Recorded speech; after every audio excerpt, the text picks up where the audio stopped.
we have a voltage source connected to a resistor and a capacitor, and we're asking a couple of questions about this. The first thing we should do is label the type of circuit that we have as an RC circuit, because that tells us what parts we have, so we know what kind of equations we're going to be looking at. And the first thing it says is we want to find a phasor diagram including the VR and the VC. So we can draw our phasor diagram out like this, and we should remember a little acronym, LIC. The left side over here is going to have the voltage from the inductor, the middle has the current, and the right side over here has the voltage from the capacitor. Now we should also know that the voltage from the resistor is always going to be in the same place as the voltage from the current, so that is definitely going to be the voltage from the resistor. And over here, that's going to be the VR. We also are looking at VC, that's going to be this one. And we should also remember that it's an RC circuit, so we don't even have the VL in here. We can literally just erase this one. So now we have the correct drawing here. We're not really paying too much attention to the current right now, so we can get rid of that as well. We have the voltage from the resistor on top and the voltage from the capacitor on the right. And now for the frequency here, we're trying to figure out when these two things would be equal to each other. And since we know that this is how, like, this is the maximum right here, this is the max, and then if this were to start to change somewhere around here, you'd get this being like the time portion of that.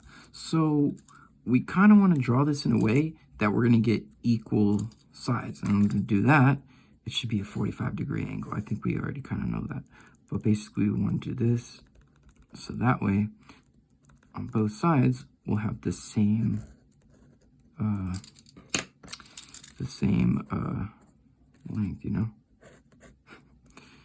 it's kind of hard to draw this stuff.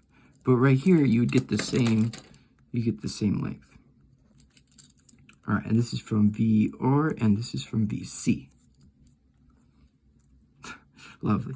Okay, so anyway, the point is that we've figured out that sort of around here at 45 degrees, we would have this happening. Now, that kind of gives us the answer to this one. It's going to be 45 degrees. That's the angle that we are. At this point, we're trying to figure out when the voltage functions are actually equal to each other. So we should remember a couple of equations. We're looking for the resistor and the capacitor. So we're going to need R max is going to be equal to Im times R. And Vc max is going to be equal to Im times Xc. However, these are the maximums, and we kind of would want to replace them with the function. So technically, we would be saying something like Vt across the R is going to be equal to, well, if you want to replace that side with the function, you also have to replace this side with the function. So you need to replace this thing with the sine, like the I max sine, sine of the phase angle and stuff like that. Because, well, let's put time equal to 0 in this particular case. But essentially, we can do this replacement here, and then we'll say that it's like I max times sine of this thing, and then there's going to be R, and then we'll even have the next one, which is going to be Vc of t, and that's going to equal I max, and then there's going to be the sine thing, and then this is going to be Xc. So, like, it's basically the same thing. The point is that these two things actually equal each other. So we'll set I max sine of this stuff. R is equal to I max sine of this stuff. And then we'll be able to just cancel this stuff out. So we can see that when R equals Xc, then the time varying voltages will be the same. So this equation is pretty easy because R is going to be equal to 1 divided by Wc. And now we're getting closer. We want the frequency, and we have the W. That would actually be this answer. So we're kind of answering that question before this one.